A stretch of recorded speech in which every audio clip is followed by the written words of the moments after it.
Kami dari kelompok pengembangan geografi menggunakan materi rawa. Sebelum itu, izinkan kami memperkenalkan diri dulu. Nama saya Yusuf. Perkenalkan, nama saya Muhammad Umar Al-Fatih. Perkenalkan, nama saya Saira Fajarunisa. Saya Fitra Ramadini. Saya Faisal Teramsyah. Saya Ismiawati. Selamat menyaksikan. Kalian ada yang tahu gak sih apa itu rawa? Rawa adalah lahan secara alami tergenang air akibat peralihan yang terhambat, baik itu terjadi secara berkala ataupun terus-menerus selama waktu yang panjang dalam setahun. Digolongkan pula ke dalam rawa, lahan yang selalu jenuh air karena muka air tanahnya yang dangkal. Rawa berbeda dengan telaga dan danau karena biasanya airnya itu lebih dangkal serta pada umumnya ditumbuhi oleh tumbuh-tumbuhan yang mencuat di atas air. Rawa yang ditumbuhi oleh tumbuhan lunak dan rumput-rumputan dikenal sebagai paya.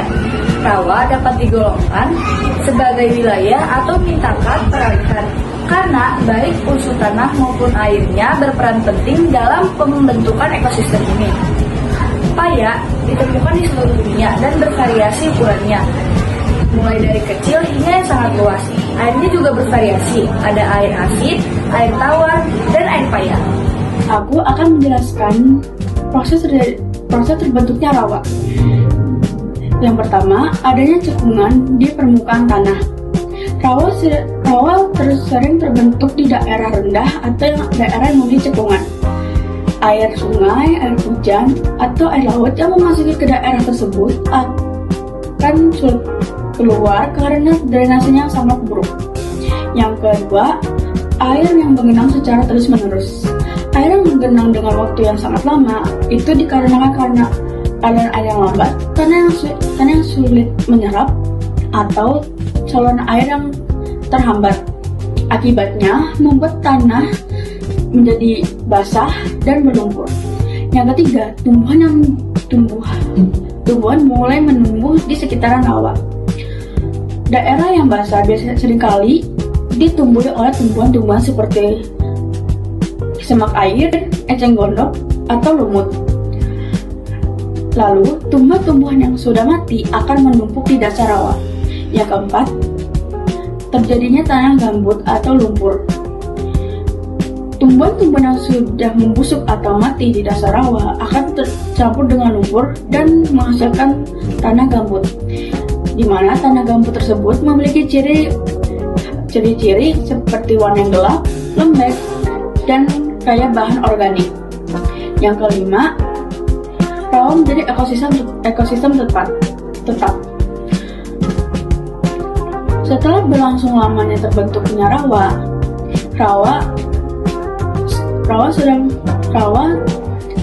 sering kali dihuni dengan hewan-hewan seperti ikan, burung air, reptil, serangga, dan tumbuhan-tumbuhan air. Selanjutnya, aku akan menjelaskan jenis-jenis rawa. Yang pertama, ada rawa air tawar. Rawa air tawar adalah rawa yang airnya berasal dari air hujan, sungai, atau danau, di mana kadar garamnya sangat rendah. Yang kedua, rawa air asin atau rawa pantai. Rawa air asin adalah rawa yang dipengaruhi oleh air laut dan biasanya berada di daerah pantai. Yang ketiga, rawa pasang surut. Rawa pasang surut adalah rawa di mana kondisi airnya pasang naik dan surut turunnya air laut atau sungai. Yang keempat, rawa gambut. Rawa gambut adalah rawa yang terbentuk dari tumpukan tumbuhan yang sudah membusuk dengan waktu yang sangat lama. Yang kelima, rawa air sungai. Rawa air sungai adalah rawa yang terbentuk dari luapan air sungai yang menggenangi di daerah sekitarnya. Aku akan menjelaskan materi terakhir, yaitu ciri-ciri rawa. Yang pertama, tanah mudah digenangi air. Tanah rawa seringkali digenangi oleh air secara terus-menerus atau musiman karena tanah air rawa memiliki drainase yang buruk.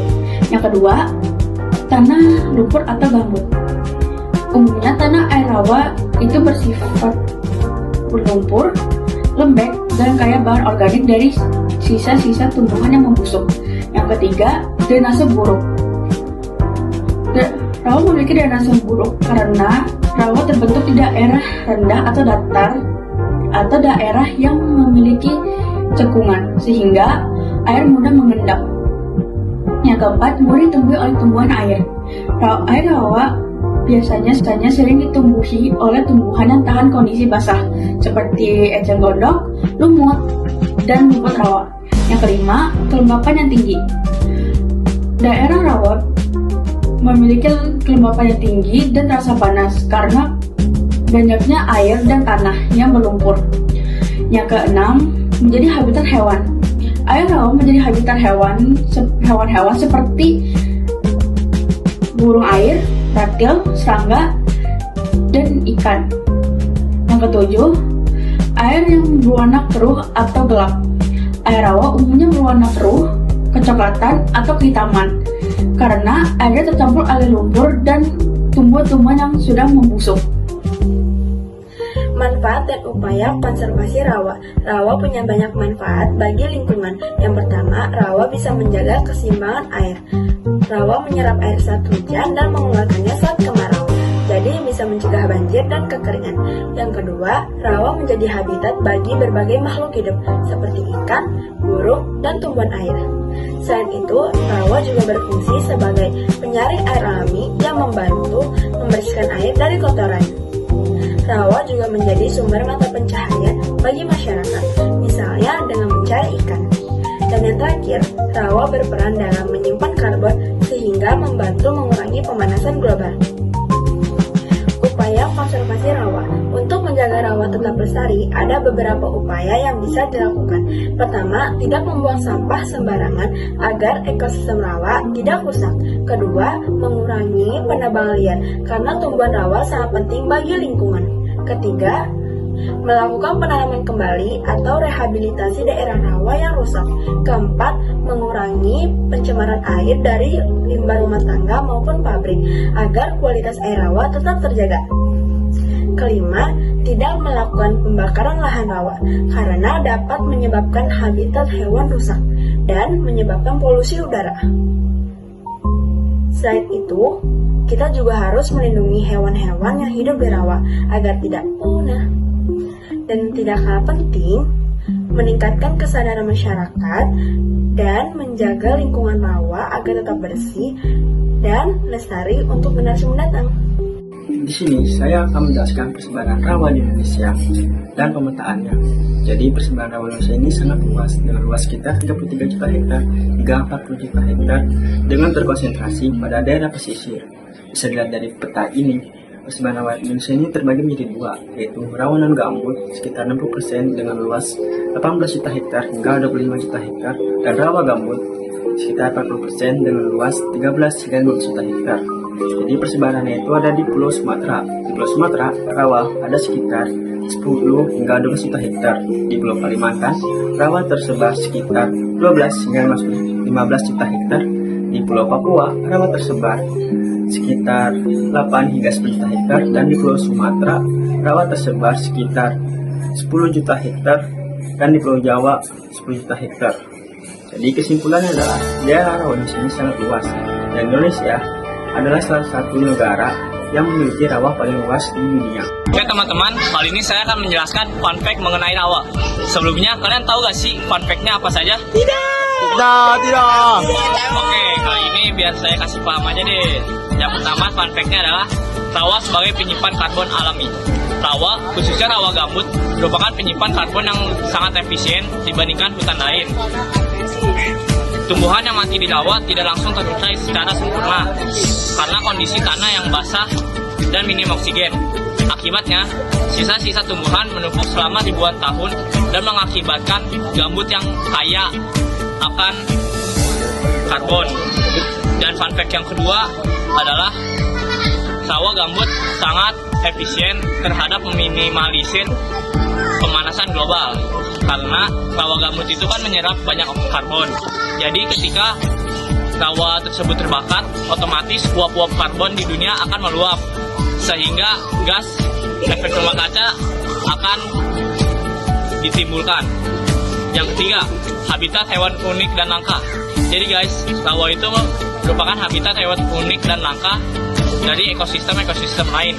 Contohnya adalah ikan air tawar, ini yang kayak gini gambarnya. Terus juga ada burung air seperti ini, dan juga buaya yang seperti ini. Dan selain itu di rawa juga ada hewan yang eksotis, yaitu orangutan dari Kalimantan seperti ini, dan juga harimau Sumatera yang seperti ini. Dan yang keempat, bisa terbakar walaupun basah. Walaupun rawa terlihat basah dan penuh air, rawa gambut ternyata bisa terbakar saat musim kemarau. Ketika air di dalam gambut mengering, lapisan gambut menjadi sangat mudah terbakar bahkan dari dalam tanah. Dan ternyata fun fact-nya guys, ketika rawa gambut terbakar itu dia selama berminggu-minggu bisa kebakaran guys, nggak berhenti-berhenti.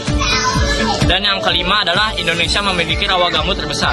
Indonesia merupakan salah satu negara yang memiliki rawa gambut paling besar di dunia, yaitu ada di Pulau Sumatera, Kalimantan, dan juga Papua guys. Nah, dari hal tersebut Indonesia merupakan salah satu negara yang sangat penting karena adanya rawa gambut itu dapat menstabilkan iklim dunia karena menyerap karbon.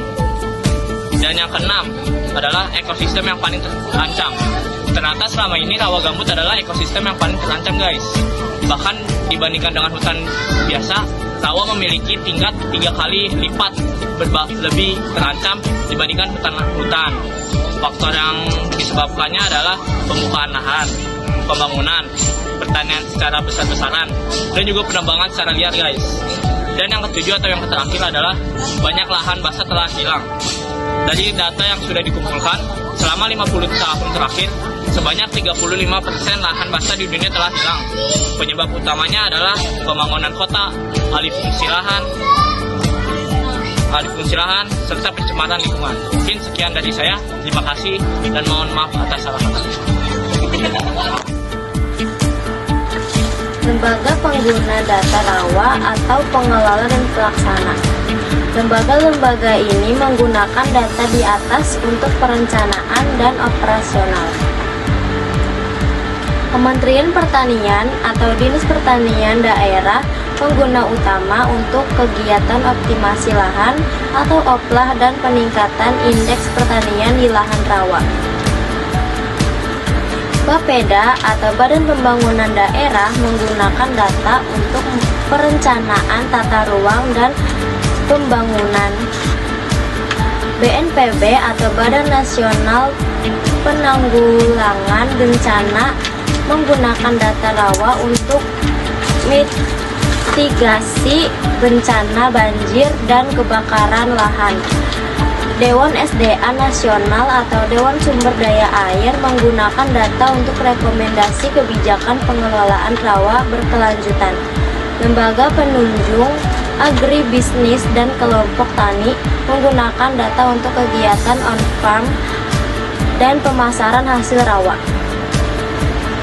Lembaga penyedia data rawa atau produsen dan pemantau. Lembaga-lembaga ini fokus pada penyediaan data hidrologi, pemetaan, dan pemantauan kondisi rawa. BBWS atau Balai Besar Wilayah Sungai atau Kementerian PUPR mengelola data hidrologi, tata air, dan infrastruktur rawa. Badan Informasi Geospasial atau BIG menyediakan data dasar geografis, peta rupa bumi, dan tutupan lahan rawa. BMKG atau Badan Meteorologi, Klimatologi, dan Geofisika menyediakan data curah hujan dan iklim di wilayah rawa.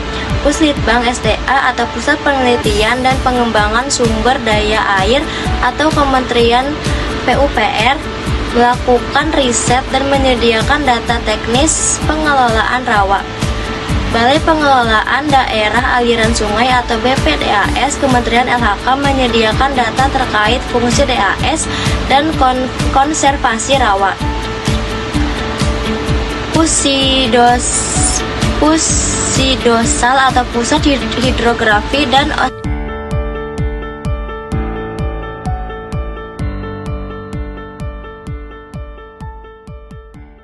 Sebelum mengakhiri video, kami akan menjelaskan tentang kami masing-masing. Saya Umat, selaku pembawa materi mengenai fun fact tentang rawa. Saya Yusuf, membawa materi tentang percakapan rawa. Saya Saira, pembawa materi manfaat dan upaya konservasi rawa. saya Fitra sebagai pembawa materi lembaga-lembaga rawa. Saya Prinsa sebagai pembawa materi ciri-ciri jenis jenis dan cara prosesnya rawa terbuat. Saya Yen sebagai pembawa materi pengertian dari rawa. Sekian dari video kami. Assalamualaikum.